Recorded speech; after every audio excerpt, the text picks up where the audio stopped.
ትንቢተ ዳንኤል ምዕራፍ አንድ የይሁዳ ንጉሥ ኢዮአቄም በነገሠ በሦስተኛው ዓመት የባቢሎን ንጉሥ ናቡከደነፆር ወደ ኢየሩሳሌም መጥቶ ከበባት። ጌታም የይሁዳን ንጉሥ ኢዮአቄምን ከእግዚአብሔር ቤት ዕቃ ከፍሎ በእጁ አሳልፎ ሰጠው። እርሱም ወደ ሰናዖር ምድር ወደ አምላኩ ቤት ወሰደው፣ ዕቃውንም ወደ አምላኩ ግምጃ ቤት አገባው። ንጉሡም ነውር የሌለባቸውን መልከ መልካሞቹን በጥበብ ሁሉ የሚያስተውሉትን እውቀትም የሞላባቸውን ብልሃተኞችና አስተዋዮች የሆኑትን በንጉሡም ቤት መቆም የሚችሉትን ብላቴኖች ከእስራኤል ልጆች ከነገሥታቱና ከመሳፍንቱ ዘር ያመጣ ዘንድ የከለዳውያንንም ትምህርትና ቋንቋ ያስተምሩአቸው ዘንድ ለጃንደረቦች አለቃ ለአስፋኔዝ ነገረ። ንጉሡም 3 ዓመት ያሳድጉአቸው ዘንድ ከዚያም በኋላ በንጉሡ ፊት ይቆሙ ዘንድ ከንጉሡ መብል ከሚጠጣውም ጠጅ በየዕለቱ ድርጎአቸውን አዘዘላቸው። በእነዚህም መካከል ከይሁዳ ልጆች ዳንኤልና አናንያ ሚሳኤልና አዛርያ ነበሩ። የጃንደረቦቹም አለቃ ስም አወጡላቸው። ዳንኤልን ብልጣሶር፣ አናንያንም ሲድራቅ፣ ሚሳኤልንም ሚሳቅ፣ አዛርያንም አብደናጎም ብሎ ጠራቸው። ዳንኤልም በንጉሡ መብልና በሚጠጣው ጠጅ እንዳይረክስ በልቡ አሰበ። እንዳይረክስም የጃንደረቦቹን አለቃ ለመነ። እግዚአብሔርም በጃንደረቦቹ አለቃ ፊት ለዳንኤል ሞገስንና ምሕረትን ሰጠው። የጃንደረቦቹም አለቃ ዳንኤልን መብሉንና መጠጡን ያዘዘላችሁን ጌታዬን ንጉሡን እፈራለሁ። በዕድሜ እንደ እናንተ ካሉ ብላቴኖች ይልቅ ፊታችሁ ከስቶ ያየ እንደ ሆነ ከንጉሡ ዘንድ በራሴ ታስፈርዱብኛላችሁ አለው። ዳንኤልም የጃንደረቦቹ አለቃ በዳንኤልና በአናንያ በሚሳኤልና በአዛርያ ላይ የሾመውን ሜልዳርን እኛን ባሪያዎችህን 10 ቀን ያህል ትፈትነን ዘንድ እለምንሃለሁ። የምንበላውንም ጥራጥሬ የምንጠጣውንም ውኃ ይስጡን። ከዚያም በኋላ የእኛን ፊትና ከንጉሡ መብል የሚበሉትን የብላቴኖቹን ፊት ተመልከት። እንዳየኸውም ሁሉ ከባሪያዎችህ ጋር የወደድኸውን አድርግ አለው። ይህንም ነገራቸውን ሰምቶ 10 ቀን ፈተናቸው። ከ10 ቀን በኋላ ከንጉሡ መብል ከበሉ ብላቴኖች ሁሉ ይልቅ ፊታቸው አምሮ ሥጋቸውም ወፍሮ ታየ። ሜልዳርም መብላቸውንና የሚጠጡትን ጠጅ አስቀርቶ ጥራጥሬውን ሰጣቸው።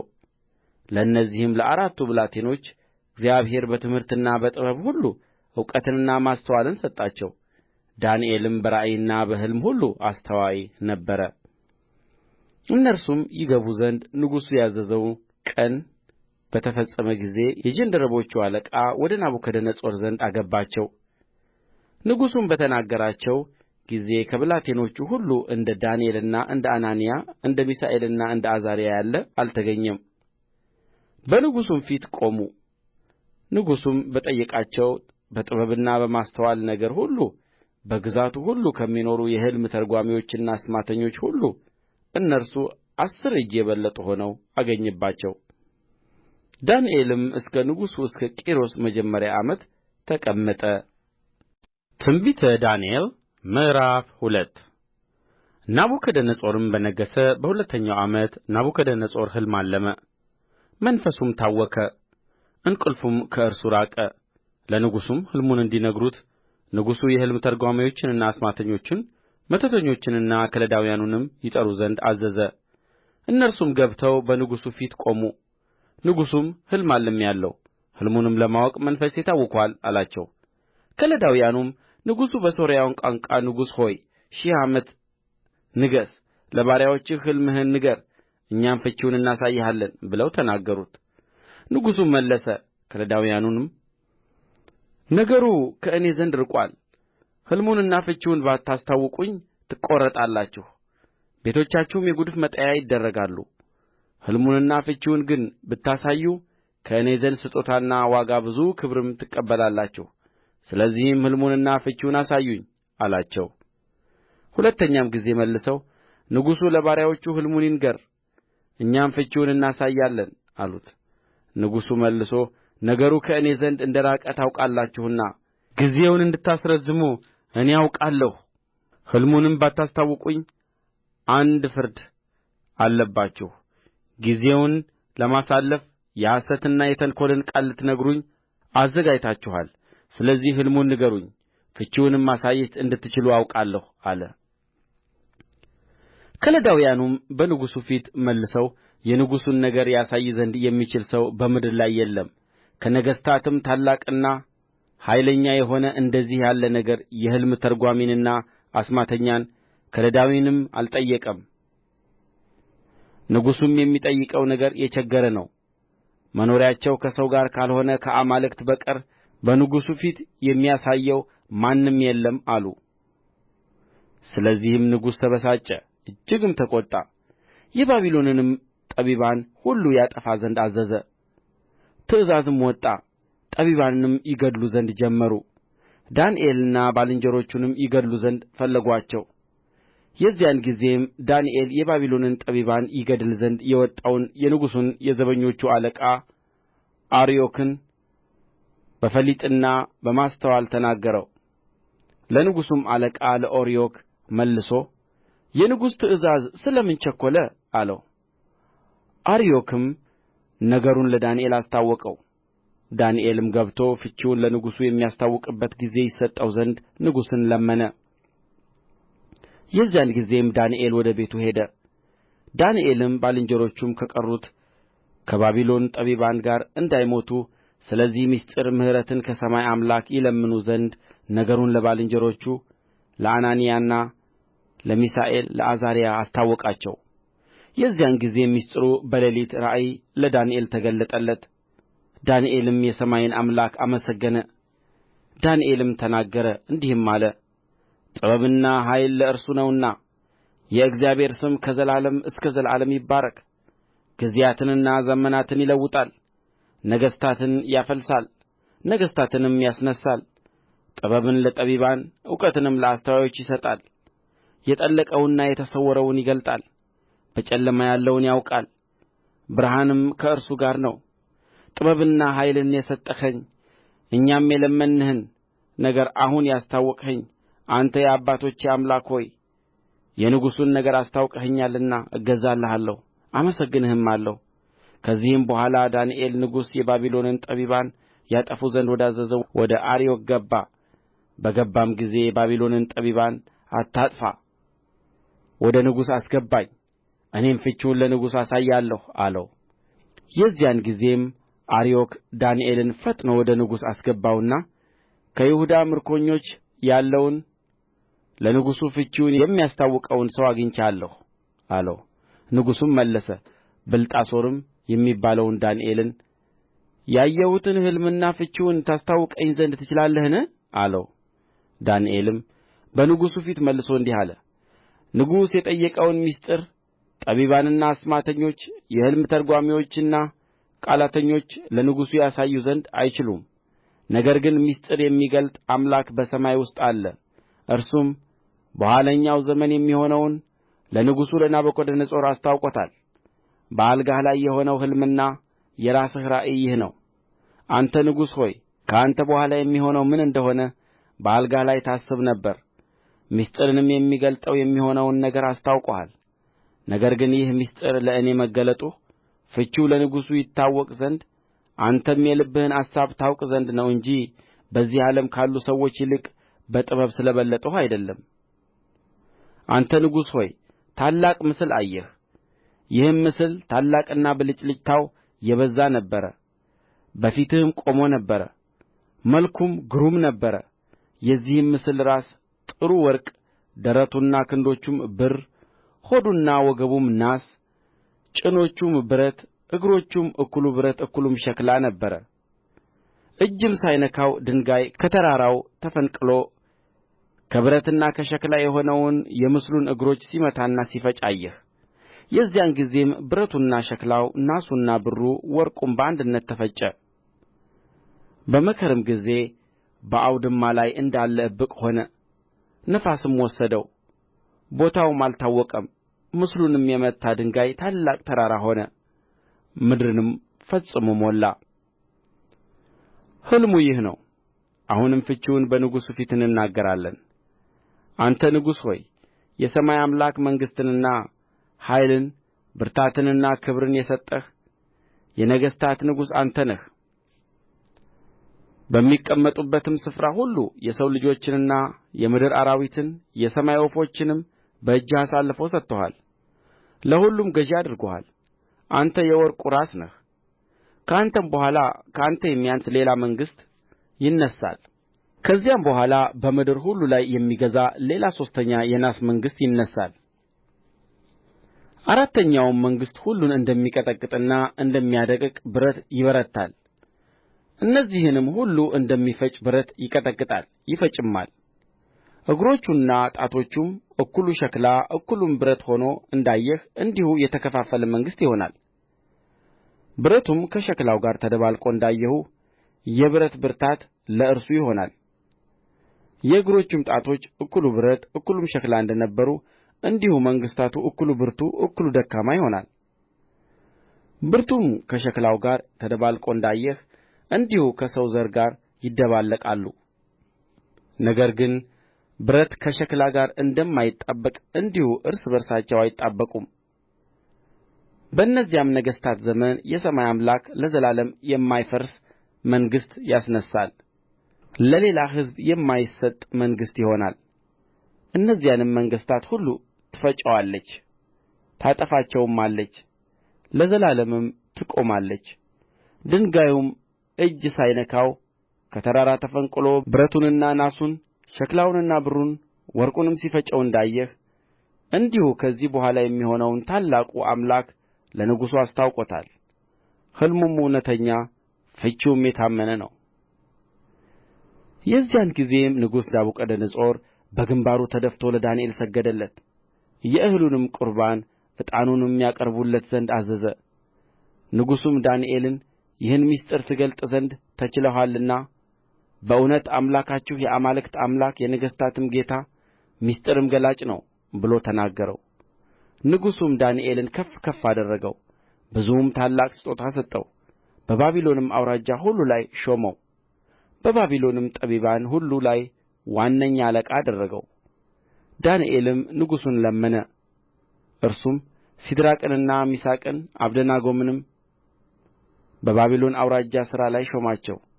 ዳንኤል ግን በንጉሡ በር ነበረ። ትንቢተ ዳንኤል ምዕራፍ 3 ንጉሡ ናቡከደነፆር ቁመቱ 60 ክንድ ወርዱም 6 ክንድ የሆነውን የወርቁን ምስል አሠራ። በባቢሎንም አውራጃ በዱራ ሜዳ አቆመው። ንጉሡም ናቡከደነፆር መኳንንትንና ሹማምቶችን አዛዦችንና አዛውንቶችን በጅሮንዶችንና አማካሪዎችን መጋቢዎችንም አውራጃ ገዦችንም ሁሉ ይሰበስቡ ዘንድ ንጉሡም ናቡከደነፆር ላቆመው ምስል ምረቃ ይመጡ ዘንድ ላከ። በዚያን ጊዜም መኳንንቱና ሹማምቶቹ አዛዦቹና አዛውንቶቹ በጅሮንዶቹና አማካሪዎቹ መጋቢዎቹና አውራጃ ገዦቹ ሁሉ ንጉሡ ናቡከደነፆር ላቆመው ምስል ምረቃ ተሰበሰቡ። ናቡከደነፆርም ባቆመው ምስል ፊት ቆሙ። አዋጅ ነጋሪም እየጮኸ እንዲህ አለ። ወገኖችና አሕዛብ በልዩ ልዩ ቋንቋም የምትናገሩ ሆይ የመለከትንና የእንቢልታን የመሰንቆንና የክራርን የበገናንና የዋሽንትን የዘፈንንም ሁሉ ድምፅ በሰማችሁ ጊዜ ተደፍታችሁ ንጉሡ ናቡከደነፆር ላቆመው ለወርቁ ምስል እንድትሰግዱ ታዝዛችኋል። ተደፍቶም የማይሰግድ በዚያን ጊዜ በሚነድድ እሳት እቶን ውስጥ ይጣላል። ስለዚህ በዚያን ጊዜ አሕዛብ ሁሉ የመለከቱንና የእንቢልታውን የመሰንቆውንና የክራሩን የበገናውንና የዘፈኑንም ሁሉ ድምፅ በሰሙ ጊዜ ወገኖችና ሕዝቡ በልዩ ልዩ ቋንቋም የተናገሩ ሁሉ ተደፉ። ንጉሡም ናቡከደነፆር ላቆመው ለወርቅ ምስል ሰገዱ። በዚያን ጊዜም ከለዳውያን ቀርበው አይሁድን ከሰሱ።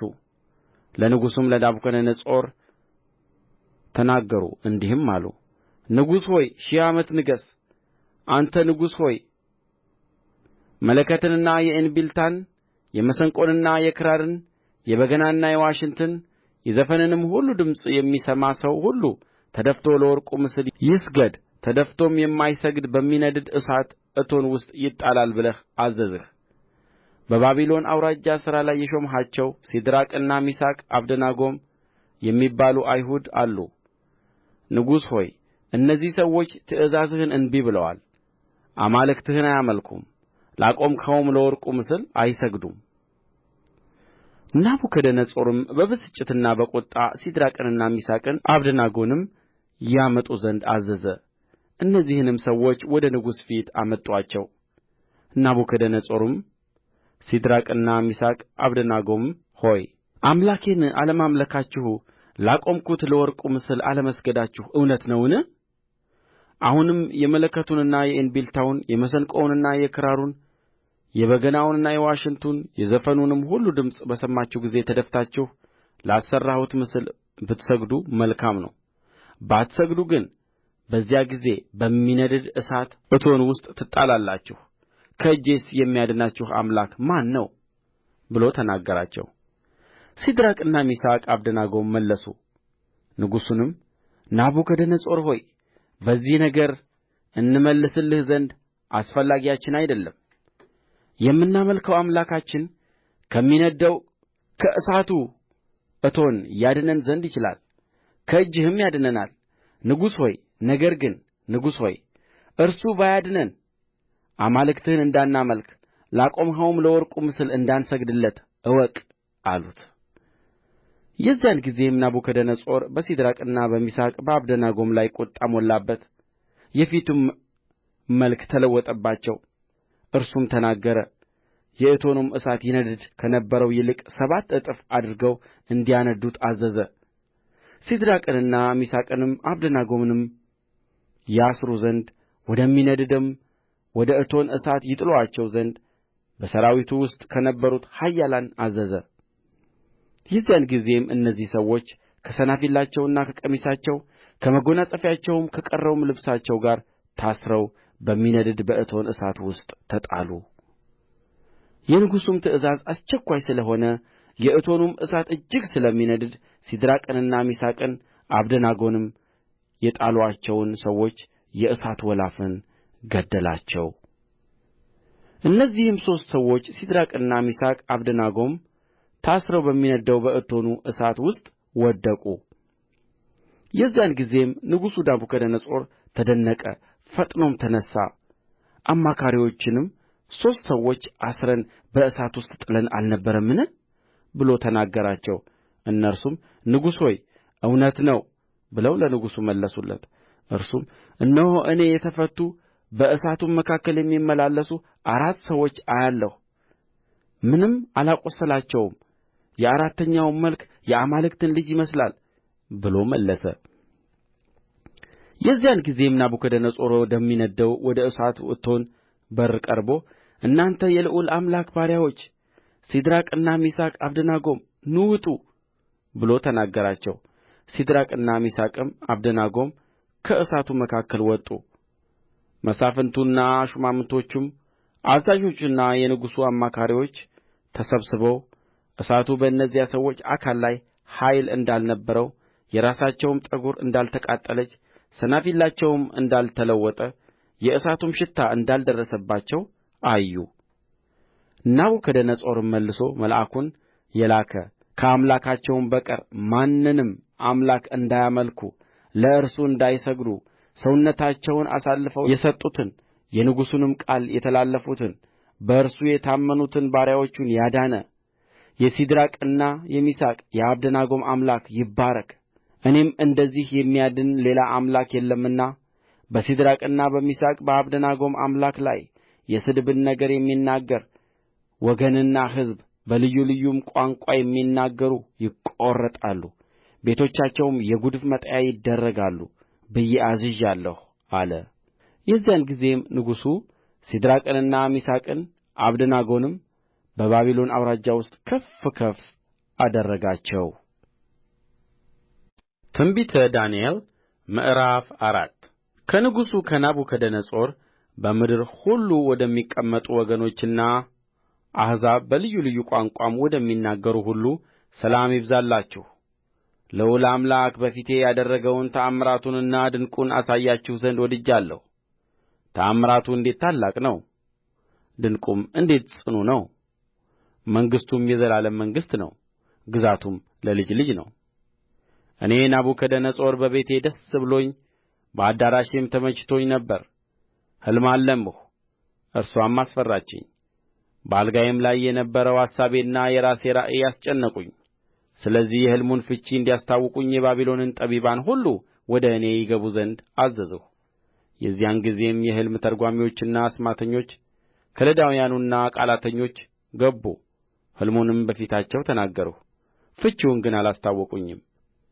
በመጨረሻም የቅዱሳን አማልክት መንፈስ ያለበት እንደ አምላኬ ስም ብልጣሶር የሚባለው ዳንኤል በፊቴ ገባ።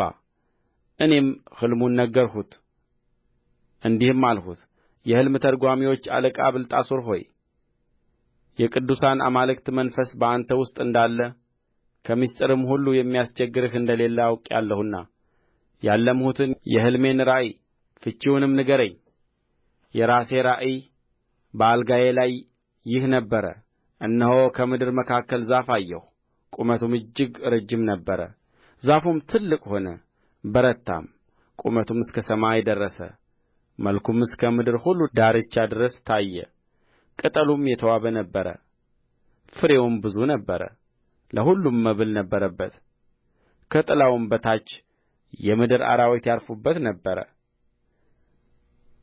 በቅርንጫፎቹም ውስጥ የሰማይ ወፎች ይቀመጡ ነበር። ሥጋ ለባሹም ሁሉ ከእርሱ ይበላ ነበር። በአልጋዬም ላይ በራሴ ራእይ አየሁ፣ እነሆም አንድ ቅዱስ ጠባቂ ከሰማይ ወረደ። በታላቅ ድምፅም እየጮኸ እንዲህ አለ፣ ዛፉን ቍረጡ፣ ቅርንጫፎቹንም ጨፍጭፉ፣ ቅጠሎቹንም አራግፉ፣ ፍሬውንም በትኑ። አራዊትም ከበታቹ ወፎቹም ከቅርንጫፉ ይሽሹ። ነገር ግን ጉቶውን በምድር ውስጥ ተዉት፣ በመስክም ውስጥ በብረትና በናስ ማሰሪያ ታስሮ ይቈይ። በሰማይም ጠል ይረስርስ። እድል ፈንታውም በምድር ሣር ውስጥ ከአራዊት ጋር ይሁን። ልቡም ከሰው ልብ ይለወጥ፣ የአውሬም ልብ ይሰጠው። 7 ዘመናትም ይለፉበት። ልዑሉ በሰዎች መንግሥት ላይ እንዲሠለጥን ለወደደውም እንዲሰጠው ከሰውም የተዋረደውን እንዲሾምበት ሕያዋን ያውቁ ዘንድ ይህ ነገር የጠባቂዎች ትእዛዝ ይህም ፍርድ የቅዱሳን ቃል ነው። እኔ ንጉሡ ናቡከደነፆር ይህን ሕልም አልሜአለሁ። አንተም ብልጣሶር ፍቺውን አስታውቀኝ።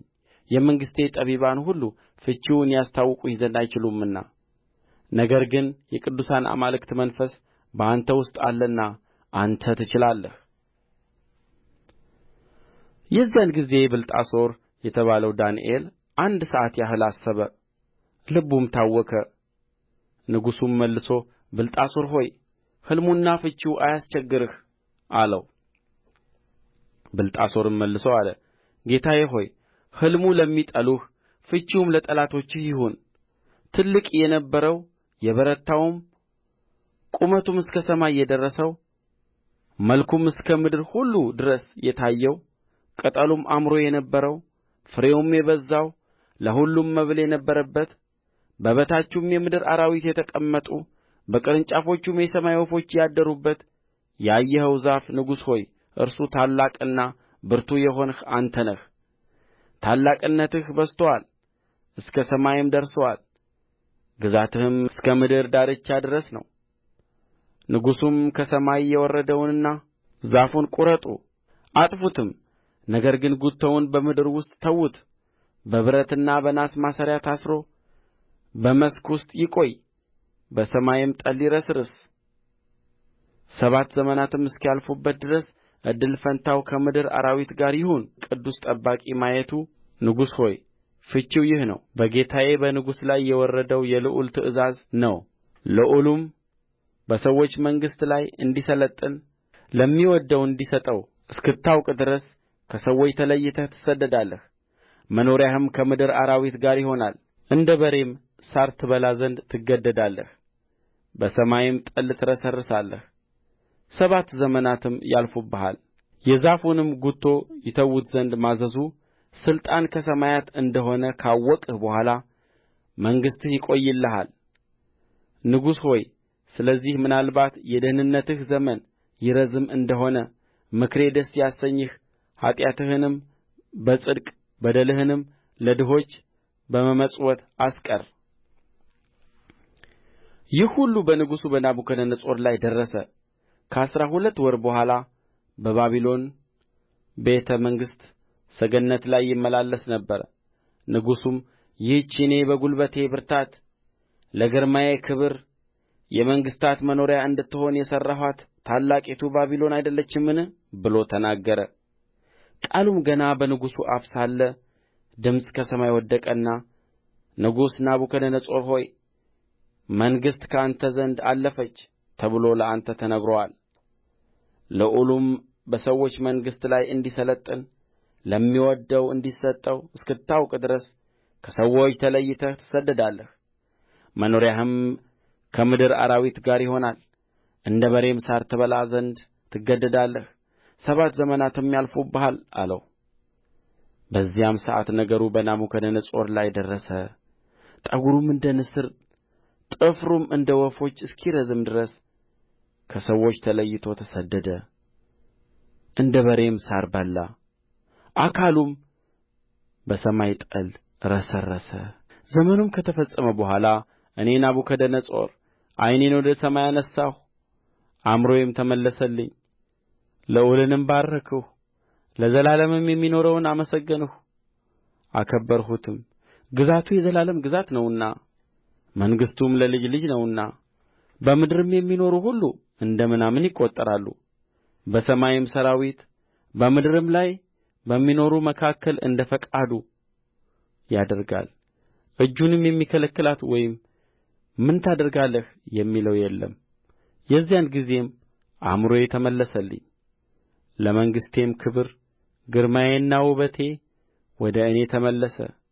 አማካሪዎቼና መኳንንቶቼም ፈለጉኝ፣ ክብር ተጨመረልኝ። አሁንም እኔ ናቡከደነፆር የሰማይን ንጉሥ አመሰግናለሁ፣ ታላቅ አደርገዋለሁ፣ አከብረውማለሁ። ሥራው ሁሉ እውነት መንገዱም ፍርድ ነውና በትዕቢትም የሚሄዱትን ያዋርድ ዘንድ ይችላልና። ትንቢተ ዳንኤል ምዕራፍ 5 ንጉሡ ብልጣሶር ለሺህ መኳንንቶች ትልቅ ግብዣ አደረገ። በሺሁም ፊት የወይን ጠጅ ይጠጣ ነበር። ብልጣሶርም የወይን ጠጅ በቀመሰ ጊዜ ንጉሡና መኳንንቶቹ ሚስቶቹና ቁባቶቹ ይጠጡባቸው ዘንድ አባቴ ናቡከደነፆር በኢየሩሳሌም ከነበረው መቅደስ ያመጣቸውን የወርቁንና የብሩን ዕቃዎች አምጡ ብሎ አዘዘ። የዚያን ጊዜም በኢየሩሳሌም ከነበረው ከእግዚአብሔር ቤተ መቅደስ የመጡትን የወርቁን ዕቃዎች አመጡ። ንጉሡና መኳንንቶቹም ሚስቶቹና ቁባቶቹም ጠጡባቸው። የወይን ጠጅም እየጠጡ ከወርቅና ከብር ከናስና ከብረት ከእንጨትና ከድንጋይ የተሠሩትን አማልክት አመሰገኑ። በዚያም ሰዓት የሰው እጅ ጣቶች ወጥተው በንጉሡ ቤት በተለሰነው ግንብ ላይ በመቅረዙ አንጻር ጻፉ። ንጉሡም የሚጽፉትን ጣቶች አየ። የዚያን ጊዜም የንጉሡ ፊት ተለወጠበት፣ አሳቡም አስቸገረው። የወገቡም ጅማቶች ተፈቱ፣ ጕልበቶቹም ተብረከረኩ። ንጉሡም አስማተኞቹንና ከለዳውያኑን ቃላተኞቹንም ያገቡ ዘንድ በታላቅ ድምፅ ጮኸ። ንጉሡም የባቢሎንን ጠቢባን ይህን ጽሕፈት ያነበበ ፍቺውንም ያሳየኝ ሐምራዊ ግምጃ ይለብሳል፣ የወርቅም ማርዳ በአንገቱ ዙሪያ ይሆንለታል፣ በመንግሥቱም ላይ ሦስተኛ ገዥ ይሆናል ብሎ ተናገረ። የዚያን ጊዜም የንጉሡ ጠቢባን ሁሉ ገቡ። ነገር ግን ጽሕፈቱን ያነብቡ ፍቺውንም ለንጉሡ ያስታውቁ ዘንድ አልቻሉም። ንጉሡም ብልጣሶር እጅግ ደነገጠ፣ ፊቱም ተለወጠበት፣ መኳንንቶቹም ተደናገጡ። ንግሥቲቱም ስለ ንጉሡና ስለ መኳንንቱ ቃል ወደ ግብዣ ቤት ገባች። ንግሥቲቱም ተናገረች እንዲህም አለች፣ ንጉሥ ሆይ ሺህ ዓመት ንገሥ። አሳብህ አያስቸግርህ፣ ፊትህም አይለወጥ። የቅዱሳን አማልክት መንፈስ ያለበት ሰው በመንግሥትህ ውስጥ አለ። በአባትህም ዘመን እንደ አማልክት ጥበብ ያለ ጥበብና ማስተዋል እውቀትም ተገኘበት። አባትህ ንጉሡ ናቡከደነፆር የሕልም ተርጓሚዎችና የአስማተኞች የከለዳውያንና የቃላተኞች አለቃ አደረገው። መልካም መንፈስ እውቀትም ማስተዋልም ሕልሙንም መተርጐም እንቈቅልሽንም መግለጥ የተቋጠረውንም መፍታት ንጉሡ ስሙን ብልጣሶር ብሎ በሰየመው በዳንኤል ዘንድ ተገኝቶአልና አሁንም ዳንኤል ይጠራ እርሱም ፍቺውን ያሳያል። የዚያን ጊዜም ዳንኤል ወደ ንጉሡ ፊት ገባ። ንጉሡም ተናገረው፣ ዳንኤል እንዲህ አለው፣ ንጉሡ አባቴ ከይሁዳ ከማረካቸው ከይሁዳ ምርኮኞች የሆንህ ዳንኤል አንተ ነህን? የአማልክት መንፈስ እንዳለብህ እውቀትና ማስተዋልም መልካምም ጥበብ እንደ ተገኘብህ ስለ አንተ ሰምቻለሁ። አሁንም ይህን ጽሕፈት ያነብቡ ዘንድ ፍቺውንም ያስታውቁኝ ዘንድ ጠቢባንና አስማተኞች ወደ እኔ ገብተው ነበር፣ ነገር ግን የነገሩን ፍቺ ያሳዩ ዘንድ አልቻሉም። አንተ ግን ፍቺን ትሰጥ ዘንድ የተቋጠረንም ትፈታ ዘንድ እንድትችል ሰምቻለሁ። አሁንም ጽሕፈቱን ታነብብ ዘንድ ፍቺውንም ታስታውቀኝ ዘንድ ብትችል ሐምራዊ ግምጃ ትለብሳለህ፣ የወርቅም ማርዳ በአንገትህ ዙሪያ ይሆንልሃል። አንተም በመንግሥት ላይ ሦስተኛ ገዥ ትሆናለህ።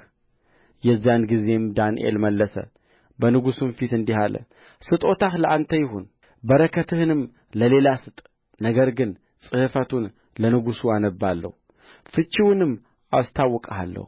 ንጉሥ ሆይ ልዑል አምላክ ለአባትህ ለናቡከደነፆር መንግሥትንና ታላቅነትን ክብርንና ግርማን ሰጠው። ስለ ሰጠው ታላቅነት ወገኖችና አሕዛብ በልዩ ልዩም ቋንቋ የሚናገሩ ሁሉ በፊቱ ይንቀጠቀጡና ይፈሩ ነበር። የፈቀደውን ይገድል የፈቀደውንም በሕይወት ያኖር ነበር። የፈቀደውንም ያነሣ የፈቀደውንም ያወርድ ነበር። ልቡ ግን በታበየ በኵራትም ያደርግ ዘንድ መንፈሱ በጠነከረ ጊዜ ከመንግሥቱ ዙፋን ተዋረደ፣ ክብሩም ተለየው። ልዑል አምላክም በሰዎች መንግሥታት ላይ እንዲሠለጥን የሚወድደውንም እንዲሾምበት እስኪያውቅ ድረስ ከሰው ልጆች ተለይቶ ተሰደደ። ልቡም እንደ አውሬ ልብ ሆነ፣ መኖሪያውም ከምድረ በዳ አህዮች ጋር ነበረ። እንደ በሬ ሣር በላ፣ አካሉም በሰማይ ጠል ረሰረሰ። ብልጣሶር ሆይ አንተ ልጁ ስትሆን ይህን ሁሉ እያወቅህ በሰማይ ጌታ ላይ ኰራህ እንጂ ልብህን አላዋረድህም። የመቅደሱንም ዕቃዎች በፊትህ አመጡ። አንተም መኳንንትህም ሚስቶችህም ቁባቶችህም የወይን ጠጅ ጠጣችሁባቸው። ከብርና ከወርቅም ከናስና ከብረትም ከእንጨትና ከድንጋይም የተሠሩትን የማያዩትንም የማይሰሙትንም የማያስተውሉትንም አማልክት አመሰገንህ። ትንፋሽህንም መንገድህን ሁሉ በእጁ የያዘውን አምላክ አላከበርኸውም። ስለዚህም እነዚህ የእጅ ጣቶች ከእርሱ ዘንድ ተልከዋል። ይህም ጽሕፈት ተጽፎአል። የተጻፈውም ጽሕፈት ማኔ ቴቄል ፋሬስ ይላል። የነገሩም ፍቺ ይህ ነው። ማኔ ማለት እግዚአብሔር መንግሥትህን ቈጠረው ፈጸመውም ማለት ነው። ቴቄል ማለት በሚዛን ተመዘንህ ቀልለህም ተገኘህ ማለት ነው። ፋሬስ ማለት መንግሥትህ ተከፈለ፣ ለሜዶንና ለፋርስ ሰዎችም ተሰጠ ማለት ነው። የዚያን ጊዜም ብልጣሶር ለዳንኤል ሐምራዊ ግምጃ እንዲያለብሱት የወርቅ ማርዳም በአንገቱ ዙሪያ እንዲያደርጉለት አዘዘ። በመንግሥትም ላይ ሦስተኛ ገዥ እንዲሆን አዋጅ አስነገረ። በዚያን ሌሊትም የከለዳውያን ንጉሥ ብልጣሶር ተገደለ። ሜዶናዊውም ዳርዮስ መንግሥቱን ወሰደ። ዕድሜውም 62 ዓመት ነበረ።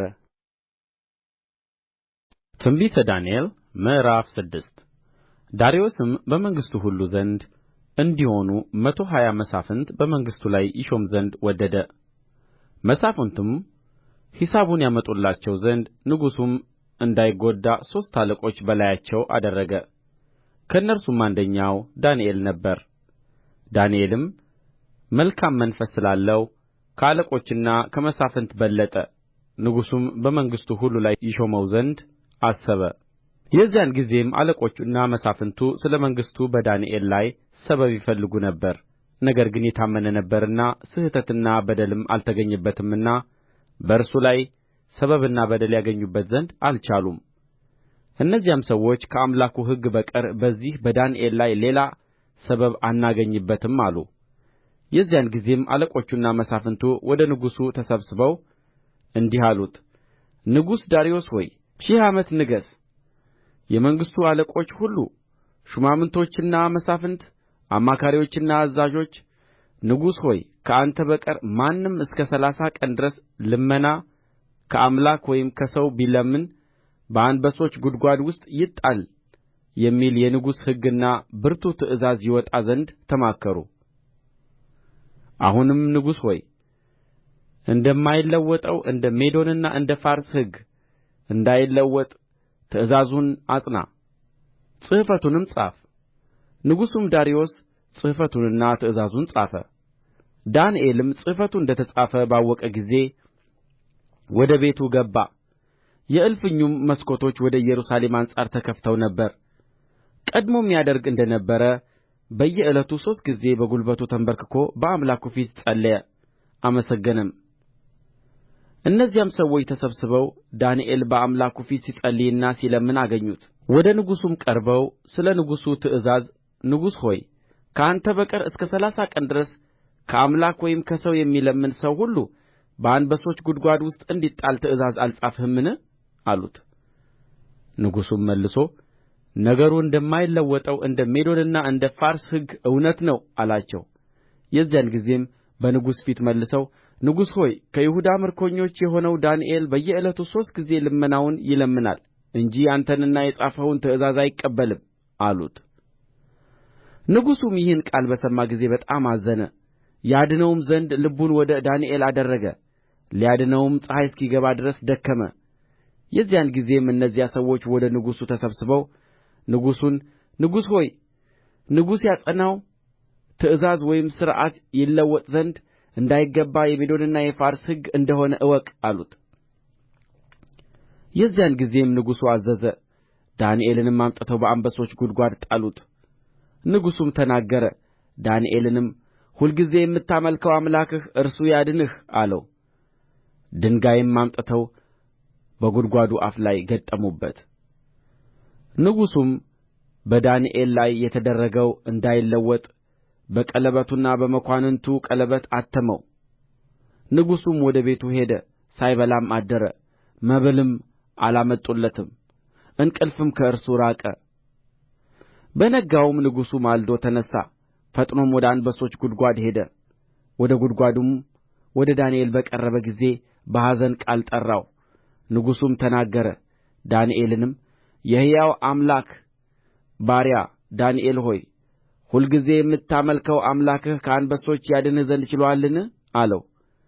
ዳንኤልም ንጉሡን ንጉሥ ሆይ ሺህ ዓመት ንገሥ፣ በፊቱ ቅንነት ተገኝቶብኛልና በአንተም ፊት ደግሞ ንጉሥ ሆይ አልበደልሁምና አምላኬ መልአኩን ልኮ የአንበሶችን አፍ ዘጋ፣ እነርሱም አልጐዱኝም አለው። የዚያን ጊዜም ንጉሡ እጅግ ደስ አለው። ዳንኤልንም ከጕድጓዱ ያወጡት ዘንድ አዘዘ። ዳንኤልም ከጕድጓዱ ወጣ፣ በአምላኩም ታምኖ ነበርና አንዳች ጉዳት አልተገኘበትም። ንጉሡም አዘዘ፣ ዳንኤልንም የከሰሱ እነዚያን ሰዎች አመጡአቸው። እነርሱንና ልጆቻቸውንም ሚስቶቻቸውንም በአንበሶች ጕድጓድ ጣሉአቸው።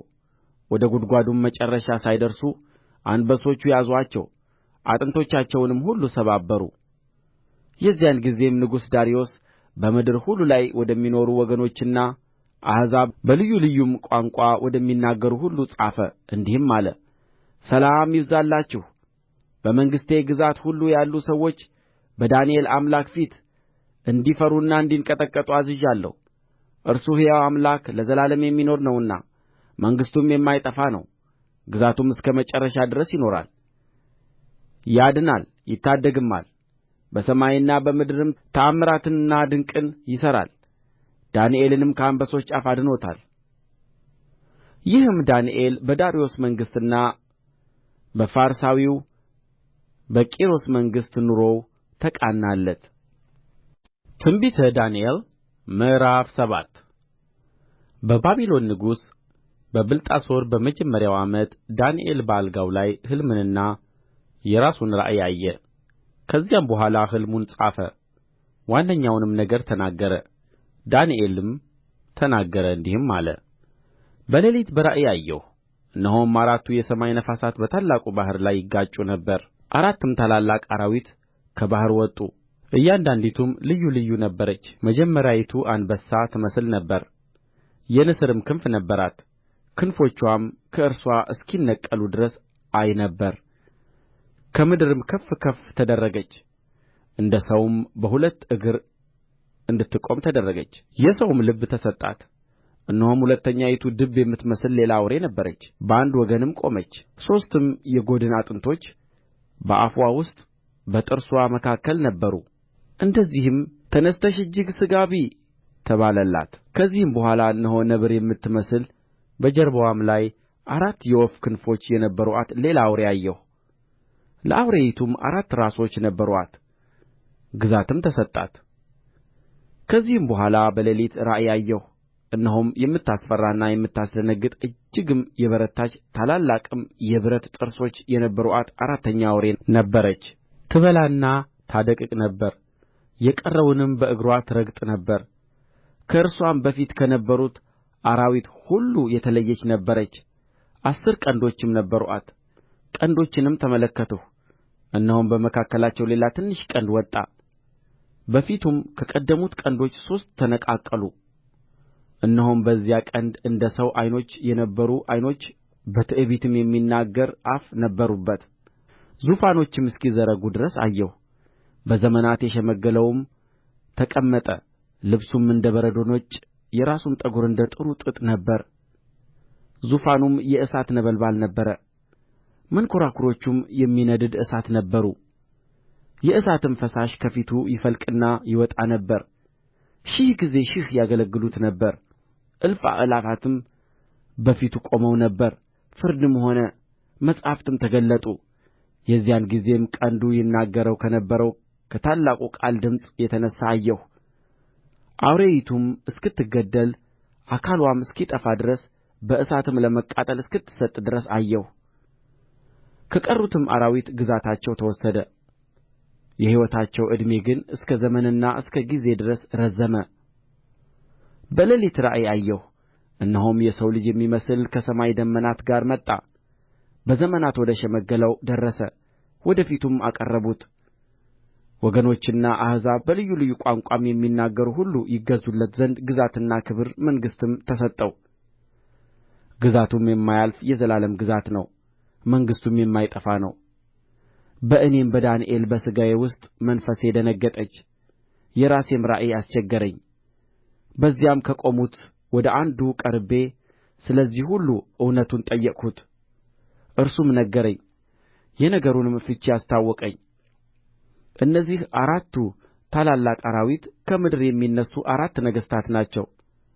ነገር ግን የልዑል ቅዱሳን መንግሥቱን ይወስዳሉ፣ እስከ ዘላለም ዓለምም መንግሥቱን ይወርሳሉ።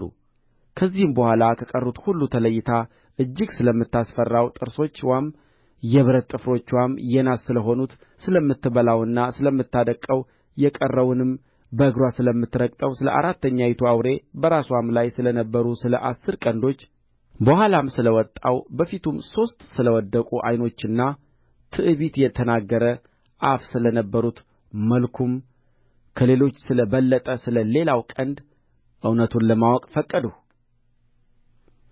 እነሆም ያ ቀንድ ከቅዱሳን ጋር ሲዋጋ አየሁ። በዘመናት የሸመገለው እስኪመጣ ድረስ ፍርድም ለልዑል ቅዱሳን እስኪሰጥ ድረስ ቅዱሳኑም መንግሥቱን የሚወስዱበት ዘመን እስኪመጣ ድረስ አሸነፋቸውም። እንዲህም አለ፣ አራተኛይቱ አውሬ በምድር ላይ አራተኛ መንግሥት ትሆናለች። እርሱም ከመንግሥታት ሁሉ የተለየ ይሆናል። ምድሪቱንም ሁሉ ይበላል፣ ይረግጣታል፣ ያደቅቃትማል። 10ሩም ቀንዶች ከዚያ መንግሥት የሚነሡ 10 ነገሥታት ናቸው። ከእነርሱም በኋላ ሌላ ይነሣል፣ እርሱም ከፊተኞች የተለየ ይሆናል። 3ቱንም ነገሥታት ያዋርዳል፣ በልዑልም ላይ ቃልን ይናገራል፣ የልዑልንም ቅዱሳን ይሰባብራል። ዘመናትንና ሕግን ይለውጥ ዘንድ ያስባል። እስከ ዘመንና እስከ ዘመናት እስከ እኵሌታ ዘመንም በእጁ ይሰጣሉ። ነገር ግን ፍርድ ይሆናል፣ እስከ ፍጻሜም ድረስ ያፈርሱትና ያጠፉት ዘንድ ግዛቱን ያስወግዱታል። መንግሥቱም ግዛትም ከሰማይም ሁሉ በታች ያሉ የመንግሥታት ታላቅነት ለልዑሉ ቅዱሳን ሕዝብ ይሰጣል። መንግሥቱ የዘላለም መንግሥት ነው ግዛቶቹም ሁሉ ይገዙለታል ይታዘዙለትማል የነገሩም ፍጻሜ እስከዚህ ድረስ ነው እኔም ዳንኤል በአሳቤ እጅግ ተቸገርሁ ፊቴም ተለወጠብኝ ዳሩ ግን ነገሩን በልቤ ጠብቄአለሁ ትንቢተ ዳንኤል ምዕራፍ 8 በመጀመሪያ ከተገለጠልኝ ራእይ በኋላ ንጉሡ ብልጣሶር በነገሠ በሦስተኛው ዓመት ለእኔ ለዳንኤል ራእይ ተገለጠልኝ በራእዩም አየሁ ባየሁም ጊዜ በኤላም አውራጃ ባለው በሱሳ ግንብ ነበርሁ በራእዩም አየሁ በኡባል ወንዝም አጠገብ ነበርሁ ዓይኔን አንሥቼ አየሁ እነሆም ሁለት ቀንዶች የነበሩት አንድ አውራ በግ በወንዙ ፊት ቆሞ ነበር ሁለቱም ቀንዶች ከፍ ከፍ ይሉ ነበር አንዱ ግን ከሁለተኛው ከፍ ያለ ነበረ ታላቁም ወደ ኋላው ወጥቶ ነበር አውራውም በግ ወደ ምዕራብ ወደ ሰሜንም ወደ ደቡብም በቀንዱ ሲጐሽም አየሁ አራዊትም ሁሉ ይቋቋሙት ዘንድ አልቻሉም ከእጁም የሚያድን አልነበረም እንደ ፈቃዱም አደረገ ራሱንም ታላቅ አደረገ እኔም ስመለከት እነሆ ከምዕራብ ወገን አንድ አውራ ፍየል በምድር ሁሉ ፊት ላይ ወጣ ምድርንም አልነካም ለፍየሉም በዓይኖቹ መካከል አንድ ታላቅ ቀንድ ነበረው ሁለቱም ቀንድ ወዳለው በወንዝም ፊት ቆሞ ወዳየሁት አውራ በግ መጣ በኃይሉም ቍጣ ፈጥኖ ወደ እርሱ ሮጠ ወደ አውራውም በግ ሲቀርብ አየሁት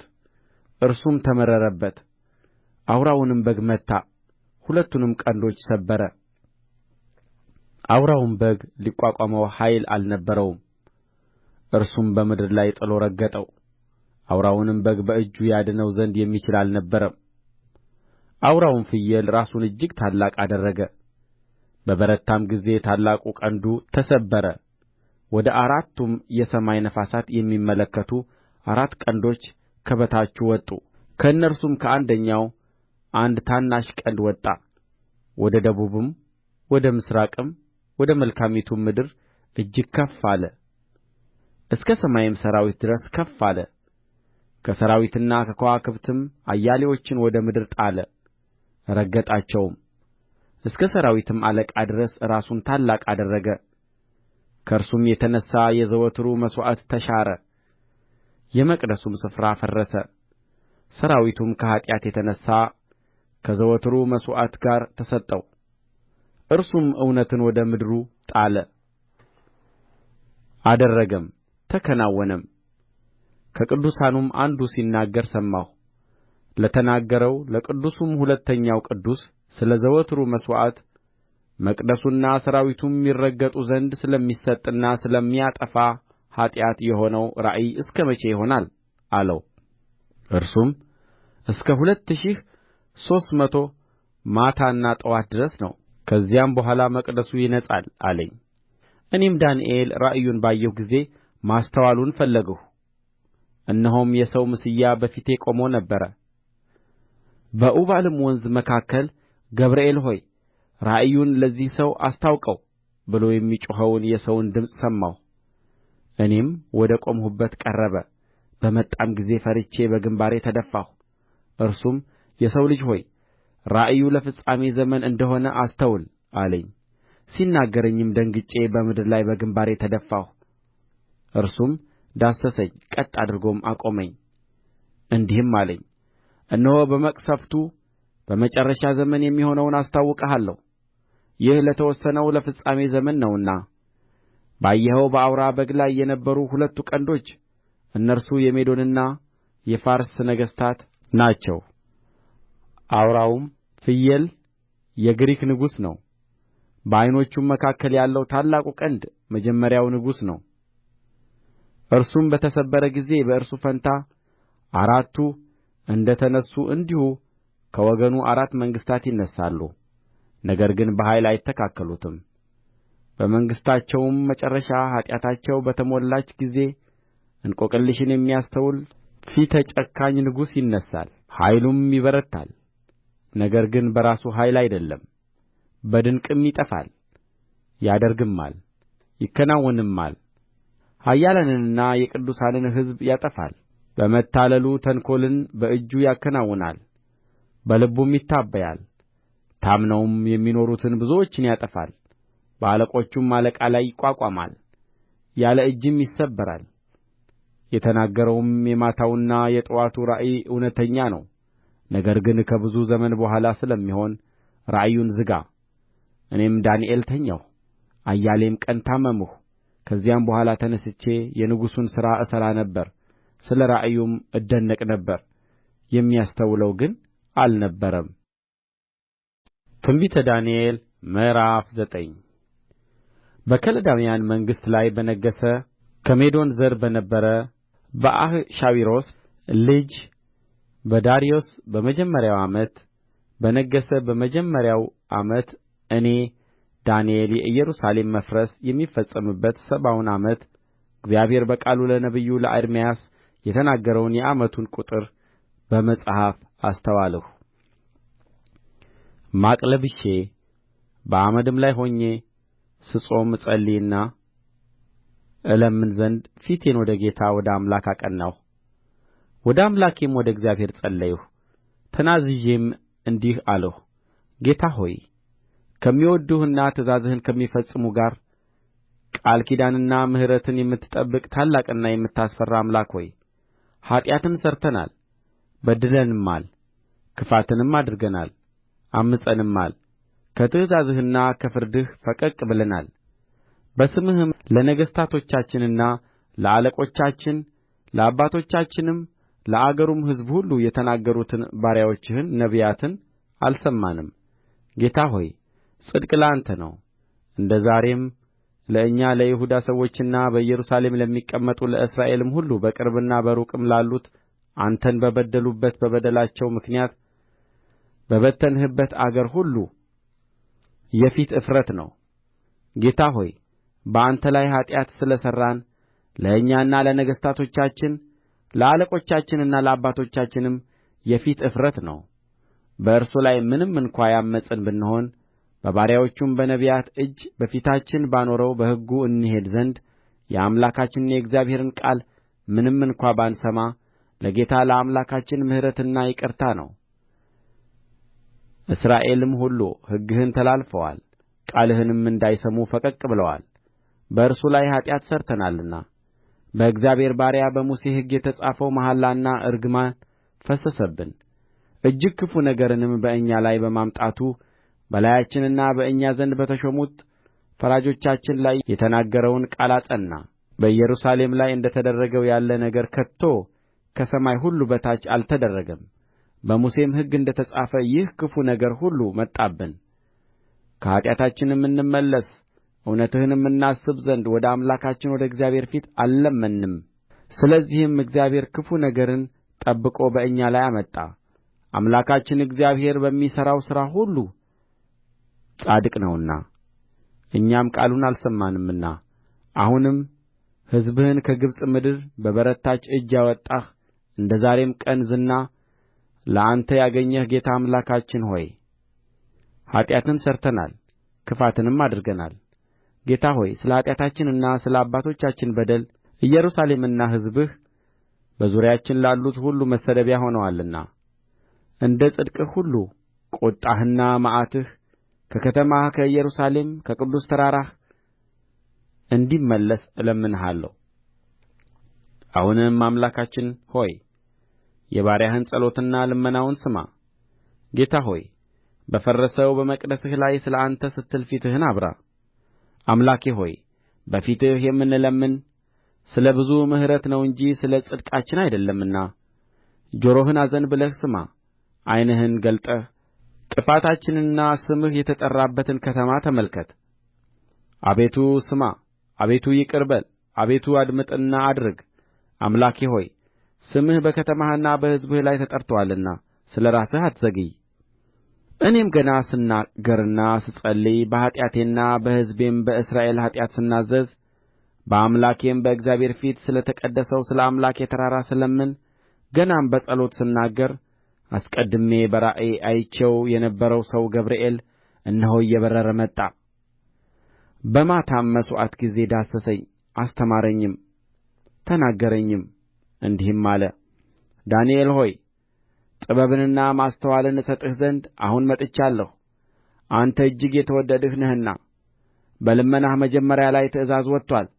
እኔም እነግርህ ዘንድ መጥቻለሁ። አሁንም ነገሩን መርምር፣ ራእዩንም አስተውል።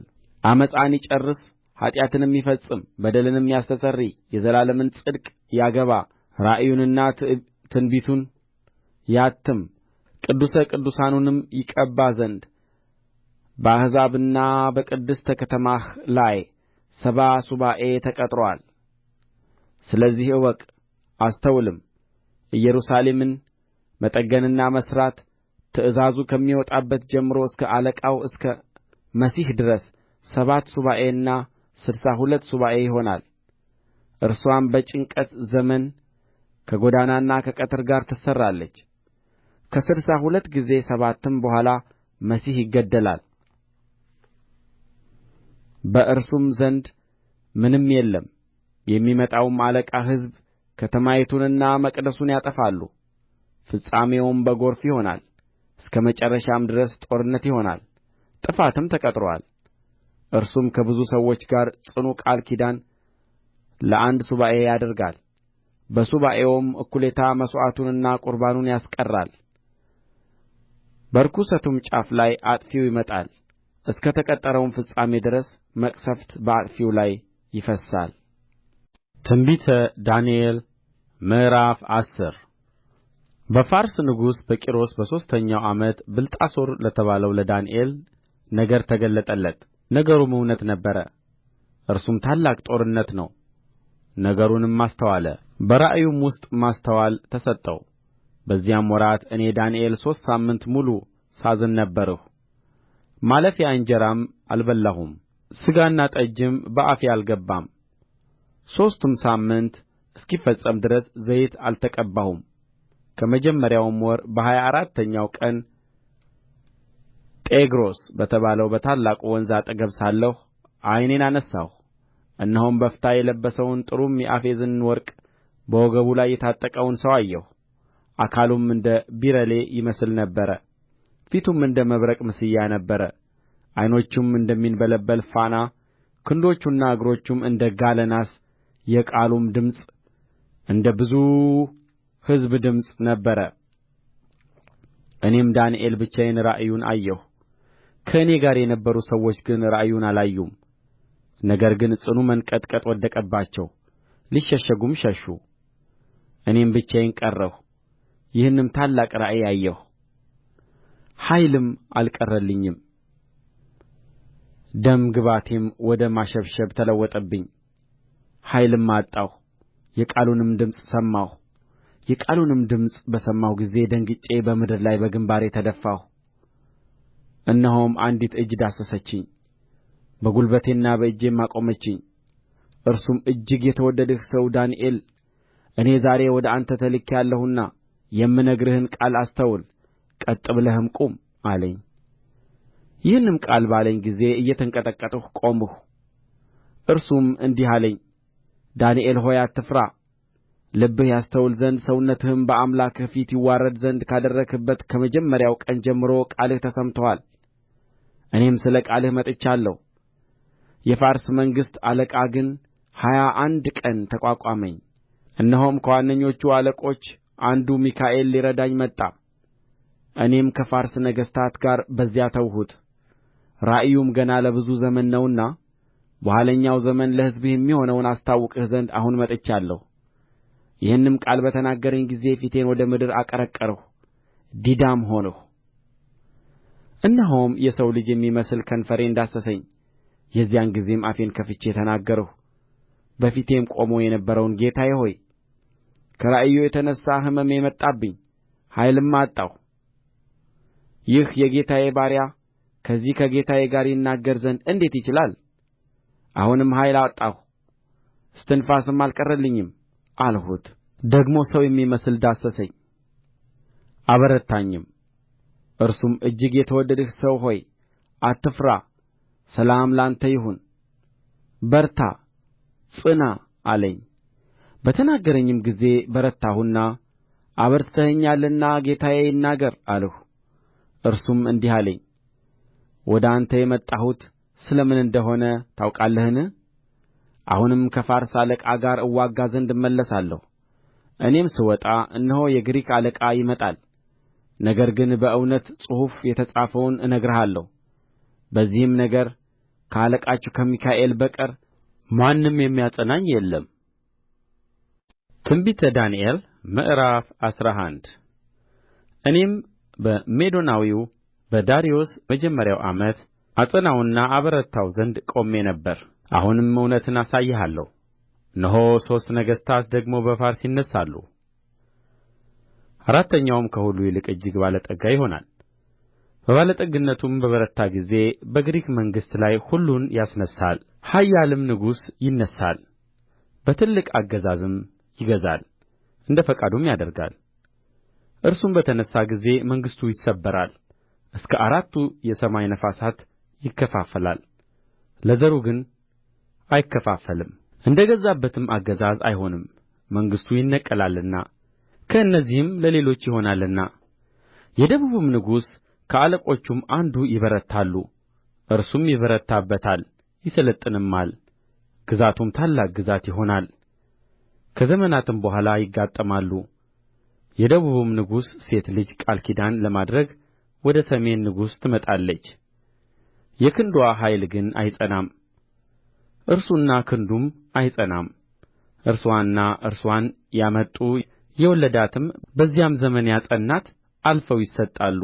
ነገር ግን ከሥርዋ ቍጥቋጥ አንዱ በስፍራው ይነሣል፣ ወደ ሠራዊቱም ይመጣል፣ ወደ ሰሜንም ንጉሥ አምባ ይገባል። በላያቸውም ያደርጋል፣ ያሸንፍማል። አማልክቶቻቸውንና ቀልጠው የተሠሩትን ምስሎቻቸውን ከብርና ከወርቅም የተሠሩትን የከበሩትን ዕቃዎች ወደ ግብጽ ይማርካል። እስከ ጥቂትም ዓመት ድረስ ከሰሜን ንጉሥ ጋር ሳይዋጋ ይቀመጣል። ይህም ወደ ደቡብ ንጉሥ መንግሥት ይገባል፣ ነገር ግን ወደ ገዛ ምድሩ ይመለሳል። ልጆቹም ይዋጋሉ፣ ብዙ ሠራዊትንና ሕዝብን ይሰበስባል። እርሱም ይመጣል፣ ይጐርፍማል፣ ያልፍማል፣ ተመልሶም እስከ አምባው ድረስ ይዋጋል። የደቡብም ንጉሥ ይቈጣል፣ ወጥቶም ከሰሜን ንጉሥ ጋር ይዋጋል፣ ብዙ ሕዝብንም ለሰልፍ ያቆማል። ሕዝቡም አልፎ በእጁ ይሰጣል። ሕዝቡም በተወሰደ ጊዜ ልቡ ይታበያል፣ አእላፋትንም ይጥላል፣ ነገር ግን አያሸንፍም።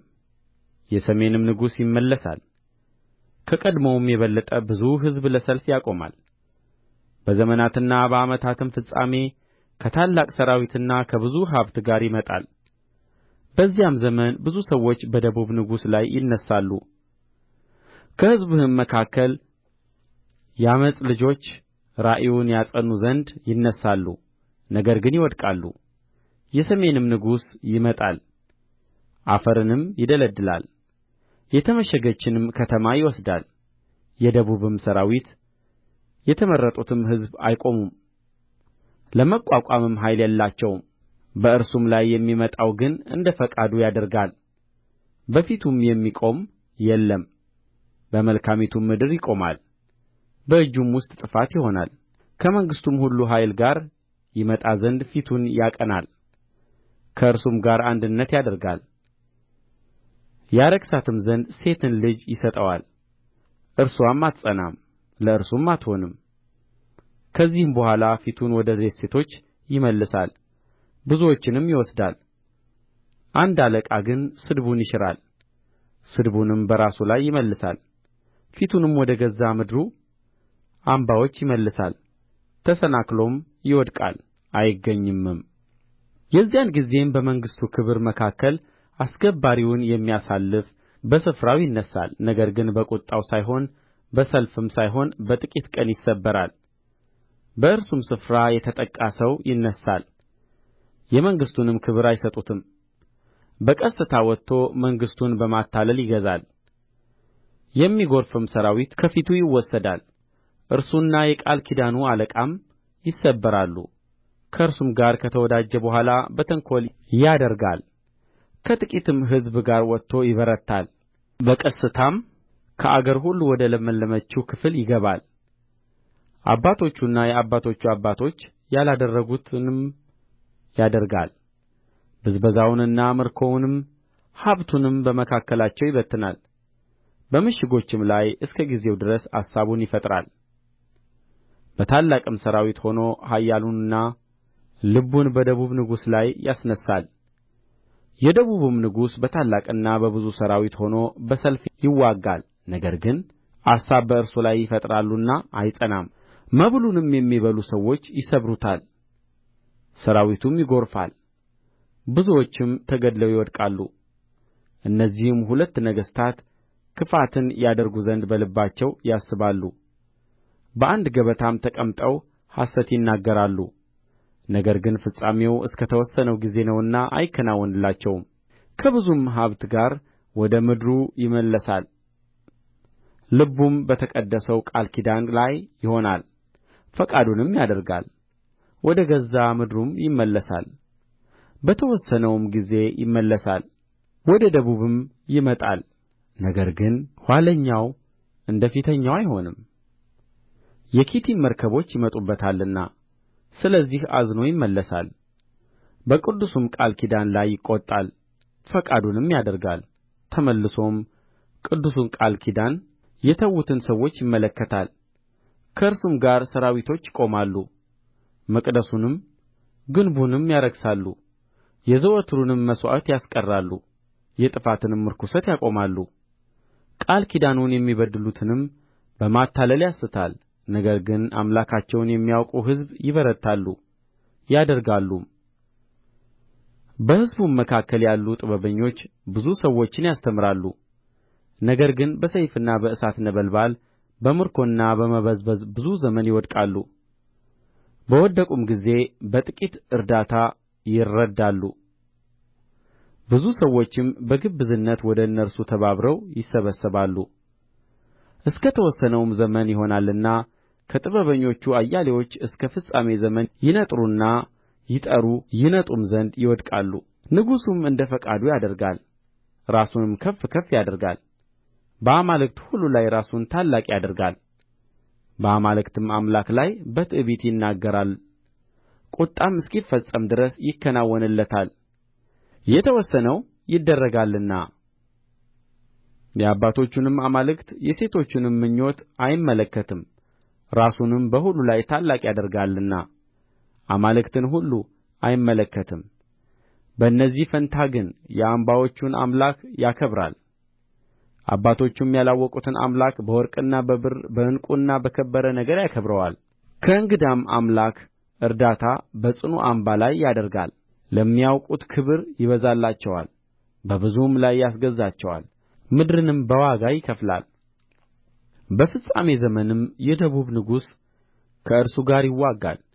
የሰሜንም ንጉሥ ከሰረገሎችና ከፈረሶቹ ከብዙም መርከቦች ጋር እንደ ዐውሎ ነፋስ ይመጣበታል። ወደ አገሮችም ይገባል፣ ይጐርፍማል፣ ያልፍማል። ወደ መልካሚቱም ምድር ይገባል፣ ብዙ አገሮችም ይወድቃሉ። ነገር ግን ኤዶምያስና ሞዓብ ከአሞንም ልጆች የበለጡት ከእጁ ይድናሉ። እጁን በአገሮች ላይ ይዘረጋል፣ የግብጽም ምድር አታመልጥም። በወርቅና በብርም መዝገብ ላይ በከበረችም በግብጽ ዕቃ ሁሉ ላይ ይሠለጥናል። የልብያና የኢትዮጵያ ሰዎችም ይከተሉታል። ከምሥራቅና ከሰሜን ግን ወሬ ያውከዋል። ብዙ ሰዎችንም ይገድል ዘንድና ፈጽሞ ያጠፋ ዘንድ በታላቅ ቍጣ ይወጣል። ንጉሣዊ ድንኳኑንም በባሕርና በከበረው በቅዱሱ ተራራ መካከል ይተክላል። ወደ ፍጻሜው ግን ይመጣል፣ ማንም አይረዳውም። ትንቢተ ዳንኤል ምዕራፍ 12 በዚያም ዘመን ስለ ሕዝብህ ልጆች የሚቆመው ታላቁ አለቃ ሚካኤል ይነሣል። ሕዝብም ከሆነ ጀምሮ እስከዚያ ዘመን ድረስ እንደ እርሱ ያለ ያልሆነ የመከራ ዘመን ይሆናል።